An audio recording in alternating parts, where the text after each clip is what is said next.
Oh nom de Dieu. Oh nom de Dieu. Oh nom de Dieu, j'ai trop. Oh nom de Dieu, bordel de merde. Oh, ce que je suis bien, bordel. Et oui, la chronique de Monsieur Tout Mon Cinéma, votre 5 à 7 minutes consacrée à votre cinéma d'hier à aujourd'hui, revient pour une nouvelle saison avec toujours et encore plus de ce cinéma que nous aimons tant, vous et moi, et que nous avons tant de plaisir à partager sur Tout Mon Cinéma. Le but, tout simplement, donner envie de découvrir ou redécouvrir tous ces films qui nous ont tant touchés, tant marqués. Et maintenant que le décor est planté, installez-vous confortablement et ouvrez grand les oreilles. La chronique de Monsieur Tout Mon Cinéma, les comédies françaises des 70s, c'est parti. Le cinéma des années 70 nous a laissé un grand nombre de comédies passées depuis à la postérité. Était-ce l'effet de la France d'après De Gaulle, du vent de liberté sociale, intellectuelle, sexuelle qui a soufflé sur notre pays après les événements de mai 68 ? Toujours est-il que la décennie est celle de grands noms de la comédie, d'une certaine comédie à la française, comme une marque de fabrique, un label né à cette époque.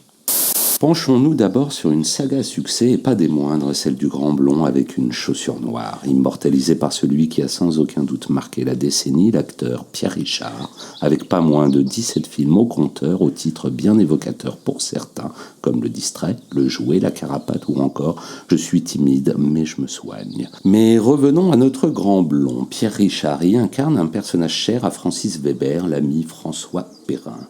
Une histoire d'agent secret, de manipulation, de maladresse bien sûr. Une rencontre ô combien sensuelle avec une autre icône de l'époque, Mireille d'Arc et son exceptionnelle robe au décolleté dans le dos. Bonsoir. Bonsoir. Ça s'est bien passé, le concert? Fort de son titre de recordman absolu du nombre d'entrées pour la Grande Vadrouille, Gérard Houry marquera lui aussi la décennie avec en tête d'affiche toujours et encore lui l'incontournable Louis de Funès. Et tout d'abord La Folie des Grandeurs qui devait réunir à nouveau à l'écran le duo à succès de Funès-Bourvil.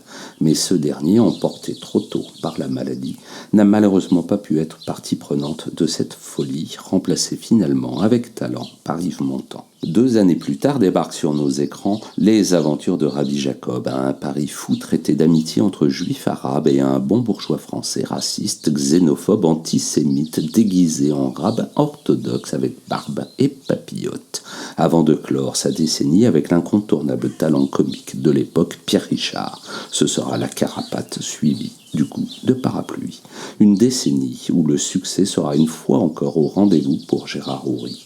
Le jackpot en somme pour notre roi de la comédie à la française. C'est l'or, il est l'or, l'or de se réveiller. Monseigneur, il est 8 heures. Oui, oui, oui. Il en manque une. Même dans les années 70, et ce malgré l'immense succès de la Grande Vadrouille quelques années auparavant, la France n'en a pas fini d'exorciser la période de la Seconde Guerre mondiale et de l'occupation allemande. Or, pour y parvenir, rien de mieux une fois de plus que le rire. Et les aventures de Tassin, Pithiviers et le sergent-chef Chaudard, nos héros de la 7e compagnie, pour une trilogie passée depuis à la postérité. Mais la comédie à la française des années 70, c'est aussi et surtout peut-être la figure incontournable d'un immense monsieur du cinéma à la moustache, à la voix grave et profonde et au sens inégalable de la gaudriole, Jean-Pierre Mariel, un mariole magnifique, ou quand l'hédonisme vulgaire bien de chez nous devient forcément culte, car l'esprit français, c'est ça aussi, non ? Oh nom de Dieu. Oh nom de Dieu, bordel de merde. Évoquons d'abord sa rencontre avec Joël Seria, le temps de 3 films cultes, 3 indispensables ponctués des inoubliables noms de Dieu de bordel de notre cher Jean-Pierre, à savoir Charlie et ses 2 nénettes, comme la lune, mais surtout l'inoubliable Monsieur Henri des Galettes de Pont-Aven. Un personnage haut en couleur qui a 2 passions dans la vie, la peinture, surtout celle de Courbet, et ce qu'il considère être la plus belle chose au monde, disons-le, un cul. Oh, il est magnifique. Je vais le peindre en vert. En bleu, en rouge, en jaune. Oh, j'y passerai des jours, des nuits, des mois, s'il le faut. Ah non de Dieu, bordel de merde.